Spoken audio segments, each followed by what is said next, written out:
The fundamental Stoic idea is to come to grasp what's inside of your control and what's not in your control.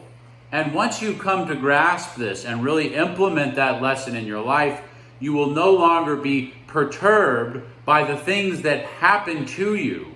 So the main thing is not to worry about what happens to you, only to concern yourself with what's coming from you. But the Stoics had a very distinctive idea of what's coming from you and what's coming to you, what's happening to you. And they limit the scope of what's in your control to a very, very small portion of reality, but that small slice of reality that is within your control has immense potential to transform your well-being. On the board is a table of the Stoics' idea of your states of being. These are states of being that are what the Stoics would call passions, or in Greek pathos, which is related to the word passive. So passions in philosophy are states of being that come upon you like a wave hitting you. Not something that you put out into the world, but something that the world forces on you. Indeed, throughout the history of philosophy, there's been something of a distrust of passions, with some big exceptions such as David Hume and later Soren Kierkegaard. Nevertheless, the Stoics are very, very distrustful of passions, to the extent that they think you should more or less get rid of them. Notice, so we want to avoid the passions because it's the world acting on us, and we have no control over them, so then we are caught in a cycle of ups and downs. Notice, even pleasure is something to, strictly speaking, be avoided for the Stoics, because pleasure quickly turns into other negative things, and it also keeps you in a state of dissatisfaction. When you have something that in front of you that you currently believe to be good, that has a positive valence to it, you experience pleasure. So, for example, if you have a Coca-Cola and you enjoy sugary drinks, you're going to have a state of pleasure, but you're also going to want to secure more Coca-Colas for yourself in the future, and so you're going to go into a state of desire that always needs to be satiated. Once you have one soda, that's never enough. You're going to need another one, if not today, then tomorrow. And that keeps you in a state of uncertainty because you don't know whether the world will end up providing you with sodas. You can do everything you can to try to get the soda. Go to the store, they might be sold out. You might realize that there's been a breakdown in the entire chain of distribution. That's outside of your control. So even though you experience pleasure from drinking sodas, that gives way to desire. All of this is something that makes out of you a kind of puppet at the whim of something outside of yourself. Even worse is the negative valence. When you have something presently before you that you don't like, you experience distress, and that's really unpleasant. That really is a negative state of being. And when something upcoming in the future is something that you judge to be bad, you experience fear, such as when you have an exam that you haven't studied for tomorrow and you start to become afraid of what might happen. Now, the Stoics don't just think you should be totally stone dead like a statue. I mean, there are good things in life. It's just you got to get clear on exactly what they are and why they're good. Things that bring you bodily pleasure, like the cola, those aren't really good. What is good is your own rationality. So the states of being that come from your own rationality, these are the states of being that issue forth or are grounded in your own active agency, what you bring to the world, what's coming from you. The positive rational judgments that you make, say you have something in front of you that brings you joy, like a good friend.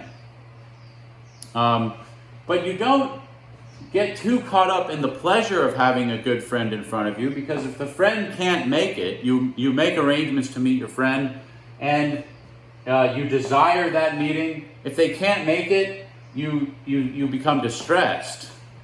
On the other hand, if you're judging things positively, you're not letting outcomes out of your control get to you, then you experience joy at the presence of a friend, or you wish for them to come. But if they don't, notice there's an X here. That is to say, there is no rational response to a negative valence. You simply don't respond to it. That is, for the rational person, the absence of something that they like brings them no harm, because they know that they are in control of their response to that situation. Nothing that happens to you in the world can harm you in your deepest self. On the other hand, that doesn't mean that the Stoic should just go headlong into whatever dangerous situation and think, nothing can harm me. Certainly there are things that you should be cautious of, but not because their presence will harm you, but because they are not conducive to your tranquil state of being. All of this depends on grasping what you are in your ownmost self. So the Stoics have a kind of developmental theory. As a child, you identify most with your body and the things that your body interacts with, the toys, the food, and so on. But as you come to be an adult, you come to identify with your mind or your rationality. So the reasonable person, as they grow older, according to the Stoics, starts to tend towards caring for the well-being of their rationality. Not that you want to dispense with the body, but understand that that's not what is your ownmost. For the other parts of our existence, the metabolic part, the taking in of nutrients, the production of energy, we share that even with plants. Then the perception, bodily perception, locomotion, moving around, we share that with the animals. The thing that's most distinctive of us is our rationality. So the Stoics identify caring for your rationality as allowing it to flourish, just like watering your plant allows it to flourish. Caring for your rationality is the best thing you can do, and that just is virtue. Distress, fear, anxiety, and the ups and downs of pleasure and pain, all of that originates from the attempt to control things that are outside of your control, the attempt to seek after outcomes rather than what you can actually contribute to the situation. According to the Stoics, when you judge something to be bad and you get upset about it, you're failing to live in accordance with nature. Both nature is the nature of the world, of reality itself, as well as our specific human nature. We just saw that human nature is rationality. What is the nature of the world itself?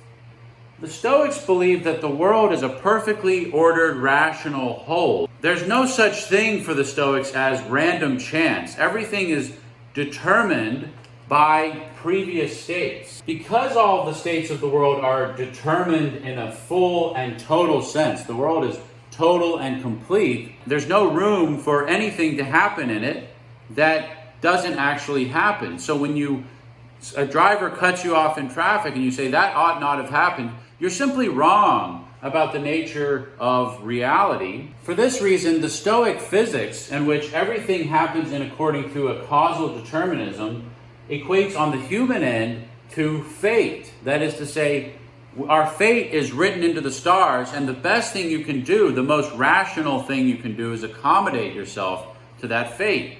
If you're trying to control the outcomes, you're inevitably going to get yourself into a bad state of being. The Stoics had a highly developed system of logic. In fact, one of the most highly developed systems in the ancient world, and their system of logic competed with Aristotle's, the other highly developed concept of logic in the ancient world. Aristotle presented a kind of puzzle for logicians.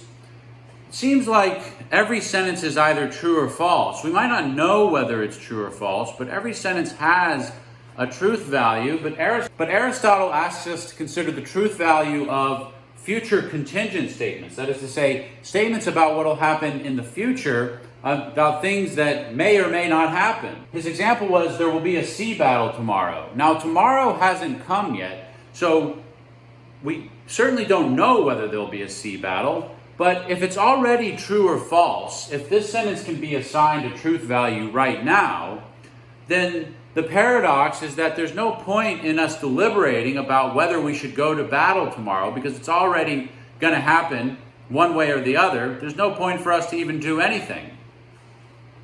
That seems wrong. Part of what will determine the truth value of this statement about there being a sea battle is our deliberations. Whether we deliberate and decide to do it will partially go into determining whether this sentence ends up being true or false. So Aristotle held a kind of open future view that right now, when we're considering this question about what will happen tomorrow, it's neither true nor false. Now, when the moment comes tomorrow and a sea battle either happens or not, then the truth value will be determined. No in-betweens. But the Stoics had a view, again, of the cosmos as a rationally ordered whole. They thought that there could be no exceptions to the rule that all statements have a determinate truth value, true or false, no in between. The question of whether there will be a sea battle is a gap in our knowledge, not a gap in the truth, not a gap in the world itself. As a result, since the entirety of the past and the future is already determined, we need to learn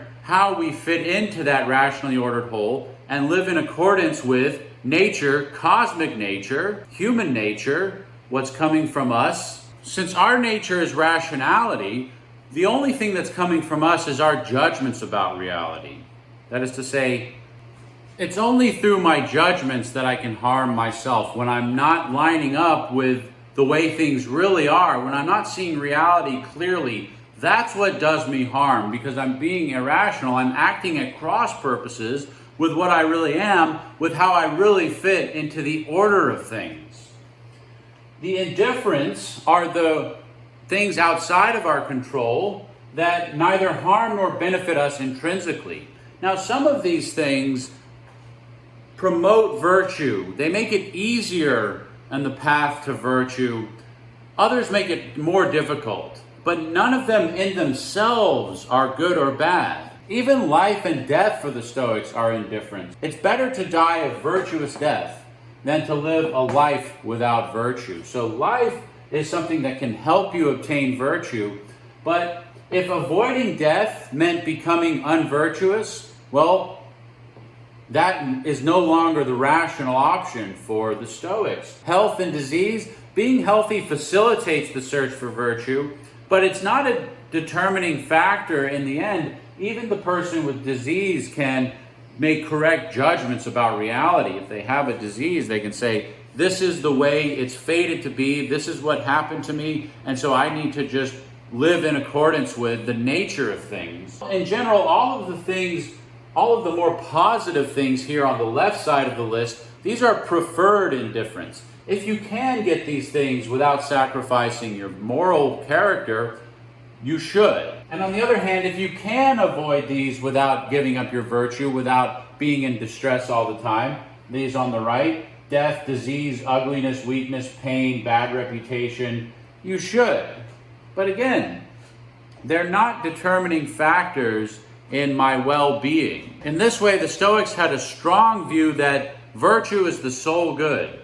It is both necessary and sufficient for well-being. If tyrants take all of my belongings, if disease ravages my body, so be it. Still, I have my own mind, my own judgments, and I can align those with the way that things really are. I can still see clearly, and that's what it means to be a fully flourishing human being. To sum it all up, the Stoics offer a path to tranquility and well-being so that you are no longer in a state of stress, fear, and anxiety. Their idea is that the path to tranquility is understanding the nature of your own agency.